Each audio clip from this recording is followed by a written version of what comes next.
আমিতো খাটি অসমীয়া, আমিতো নাজানো ক বাংলাদেশী আহিছে ইয়াত। যদি আমি বাংলাদেশী আমাকো লৈ যাওক। ইমান অন্যায় কৰিব পাৰে নি মানুহৰ লগত? মাটিডোখৰ চৰকাৰৰ আছিলে মানিছোঁ, কিন্তু আমাৰ ঘৰটোতো চৰকাৰৰ নহয়, ঘৰটোতো আমি কষ্ট কৰি বনোৱা। হা, ইমান কষ্ট কৰি বনোৱা ঘৰটো ইমান বেৰ হিমত আহি পেলাই ভাঙি থৈ গুচি গ'ল মাত্ৰ 4 দিনৰ সময় দি। এতিয়া মানুহখিনি এনেকৈ বজাৰৰ ঘৰত পৰি মেলি আছোঁ।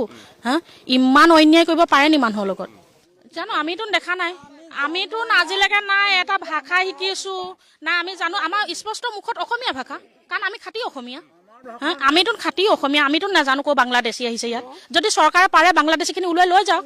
যদি আমি বাংলাদেশী আমাকো লৈ যাওক, সেইটো কৈছোঁ। চৰকাৰক অনুৰোধ কৰিছোঁ, যদি আমি বাংলাদেশী তেতিয়াহ'লে আমাকো লৈ যাওক। আৰু যদি আমি বাংলাদেশী নহয় তেতিয়াহ'লে আমাক থান দিয়ক থাকিবলৈ, যেনেকৈ সেইখিনি মানুহে পাইছে। আহোম মানুহখিনিয়ে যেনেকৈ পাইছে তেতিয়া আমিও পাবলগীয়া যোগ্য।